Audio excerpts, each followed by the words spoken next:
we always find a way to discover new things to do, new things to be busy. And I'm hoping that as a result, we'll go off and work on the problems that are the most meaningful, the most valuable in all of our work, which is the ones that are poorly defined. The poorly defined work is the most valuable of all work. Discovery work, creativity work, the original creativity work. And I'm talking about really creating something out of the box. And so the ability for us to use AI to solve problems that are fairly easy to describe, it doesn't have to be even easy, that is describable, so that we could go and work on things that are very difficult to describe, I think is really quite powerful. So, being born in Taipei and moving to America when you were 9, what comes really apparent in your early years is a great sense of determination, drive, and personal discipline. How are you able to cultivate that through your education, through your time at Oregon State, through your time at Stanford, to keep going and to continue being relentless even in your early education? My mom taught me English, and she doesn't speak English. And that kind of tells you all. That tells you something about the impression that parents could leave with their children. She told me when I was young that I was special. That somehow I took tests and I did well on tests. And she encouraged me. Oftentimes, if people tell you that you're better, greater, more capable than you are, you might live up to that expectation. It reminds us to do the same with our companies, and it reminds us to do the same with each other. And she left with me an impression that nothing could be that hard. You know, to this day, and people have seen me adapt, and I think it was Professor Hawken that said, intellect is the ability to adapt. Didn't he say that? True intellect is the ability to adapt. In a lot of ways, that kind of defines NVIDIA, kind of defines me. I approach almost everything from the perspective, how hard can it be? Now, oftentimes it turns out to be really hard. But you approach it with the attitude, how hard could it be? And if you look at all the things that we've done as a company and what I've done, I've never been CEO before. This is my first CEO gig. Okay, and so I think I'm going to get it right someday. But when we first started the company, and I never raised money, I never wrote a business plan. I still haven't written a business plan. And I've never been a CEO, never even been a manager. In all cases, I think the fact that she was able to teach me English and she doesn't speak English, she can't read English. So you got to ask yourself, how did she do it? Turns out a piece of paper and a dictionary. And I approached almost everything like that. How hard could it be? And break it down to first principles, and you learn along the way. And I meant it earlier. So long as you could stay in the game long enough to learn the sport. And staying in the game is, in fact, most of it. I was able to do what I'm doing today because I didn't get bored and I didn't get fired. That, I think, was the magic, all of it. It's 100% of it. At a recent visit to Stanford, you told an audience of students, greatness comes from character. Character comes from people who have suffered. In the beginning years of building NVIDIA, amongst many setbacks, how did you keep going on? Because you've said that you had never fundraised before at such a high level, you'd never pitched such a brilliant idea, you'd never had a business plan, but there was still this idea of strategy and duty and personal sacrifice. I mean, it's one of those. It's one thing to say it, but to live it is often really difficult. Yeah. How did you continue to keep the faith in those really beginning stages? I say it to this day. We believe what we believe, and so we reason about our perspective of the future, and you reason about from first principles that you learn through education and, fundamental first principles. And you have to reason all the way back to either the first principles of computer science or the first principles of physics or, whatever first principles you could hang on to, and you try to reason as far back as you can. Now, once you do that, and you come to the conclusion that all of the environmental conditions and all the information that you have causes you to believe in what you believe, then at that point, you believe what you believe. And you got to decide, am I going to be somebody who does something with it, do something about it, or do I just become one of those people that, that say something like, oh yeah, I knew that, or I also knew that, or I've said that before, but you did nothing about it. And so I tend to be somebody that would reason about these things and believe it so deeply that, frankly, I could see it in my head. And once I could see it in my head, as far as I'm concerned, it might as well be real. Everything else is just details. And so you manifest your belief as deeply as you can. And after that, you're kind of hard to dissuade. Now, of course, every single day, I gut check all of the assumptions that I made. All the assumptions that I used to reason about the strategy, I'm constantly reevaluating. If any of that changes, if any of the assumptions or any of the principles that I used were flawed, I'm quick to adapt.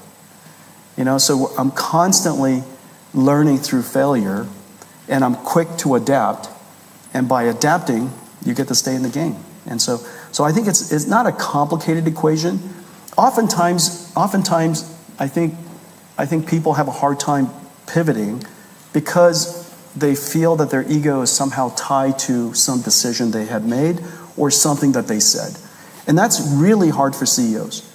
For CEOs, I stand up and, in NVIDIA today, we have 50,000 people, and I declare something about the future, or, I describe what I think is a direction the company ought to go, and you reason about why you do so, and I do that in front of 50,000 people. And I'm doing it constantly. I'm saying it constantly, because you can't just say something once, you got to say 1,000 times. After you say something 1,000 times, when you discover that, in fact, you were wrong, it's fairly difficult to pivot. But over time, I've earned the right to change my mind. And as soon as something is wrong, and I feel that and the way we describe it is we have a phrase in the company, and I remind ourselves of that all the time. We have to be intellectually honest. If I know that we ought to change our mind, and I don't, that's a character question. It's an ego question. Somehow I'm preventing myself from allowing everybody else to do the right things. And so I'm quick to get out of that. And over time, I discovered that leaders are not meant to be right. That's not our job. We're not. Our job isn't to be right. Our job is to help other people succeed. It's related, not the same. And so, to the extent that they always believe that I want to help people succeed, then they want to help me succeed. When I change my mind, nobody thinks about it twice. It's almost like they never forgot what I said before. This new thing that I say was, yeah, he's right. And then I change it a little bit, yeah, he's still right. And so, people just want you to succeed. And you want to create the conditions where you allow yourself to be vulnerable, to change your mind, to be wrong. But because people know that I always have their best interest, and I want the company to succeed, and I want us to realize the future, they'll go along with it. What is one piece of advice you would share to many of the young people who've got an idea, who've got a bullet point, who've got a bit of code that they're excited about? How would you encourage them today? There are some skills in determining whether an idea is a good one or if you want to do something, just go do it. And so long as you're intellectually honest, you're contextually alert, you're environmentally alert, understanding what's going on around the world and your industry, and you're willing to pivot, then that's all fine. Okay, but nonetheless, there are skills in determining upfront whether an idea is worth pursuing or not. But I would say that the singular best piece of advice for entrepreneurs, and it served me incredibly, is to have this childlike view of the future, which is optimistic. You're curious, and you ask yourself, how hard could it be? And don't let anybody tell you that, in fact, it's really hard. You're going to find out for yourself that, in fact, it's really hard. But you have plenty of time to do that. You have plenty of time to do that. And so people have asked me, would I start the company again if I knew everything today back then? The answer, of course not. It's too scary, it's too painful, too much sacrifice. How could you take all of the feelings and everything that I've learned, all bottled up at this moment, transport it back into a 29-year-old body and go, hey, with that, get at it. You're never going to do it. You're never going to do it. And so don't be afraid of ignorance, and don't be afraid of being naive, and don't be afraid of, all of those things. You're going to learn everything you need to learn along the way.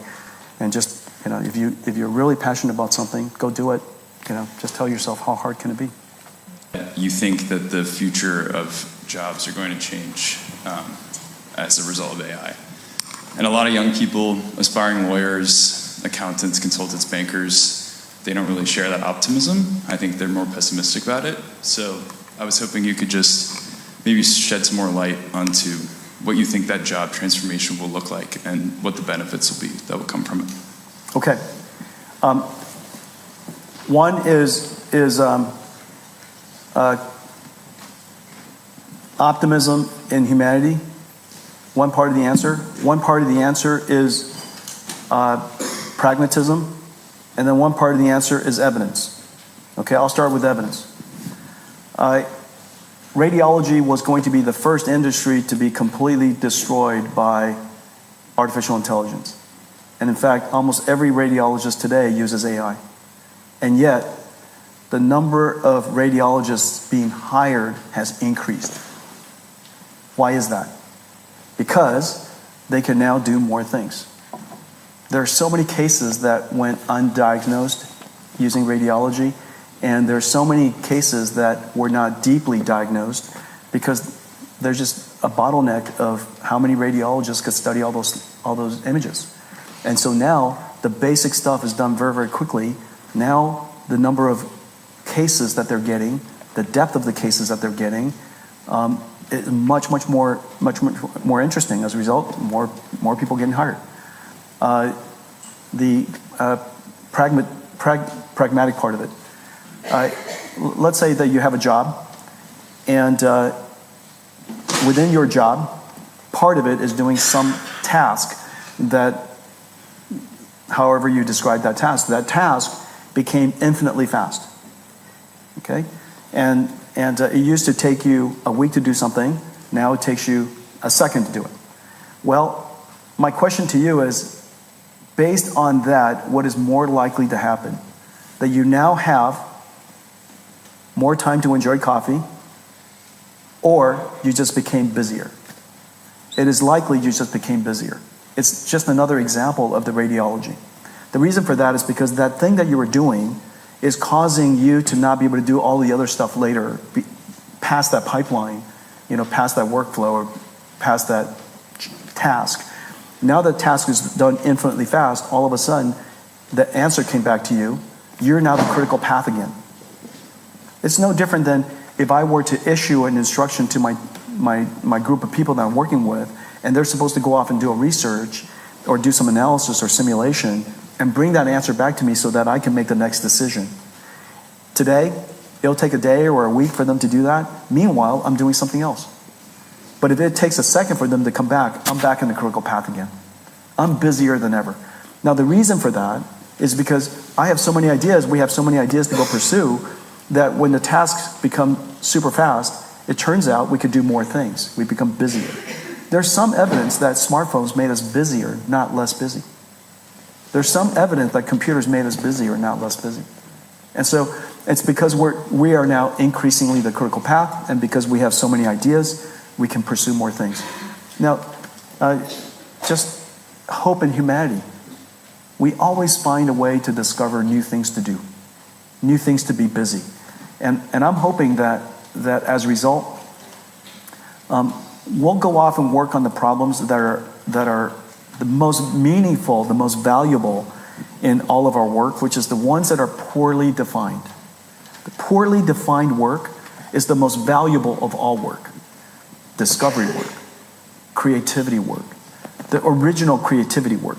And I'm talking about really creating something out of the box. And so the ability for us to use AI to solve problems that are fairly easy to describe, well, it doesn't have to be even easy, that is describable, so that we could go and work on things that are very difficult to describe, I think is really quite powerful.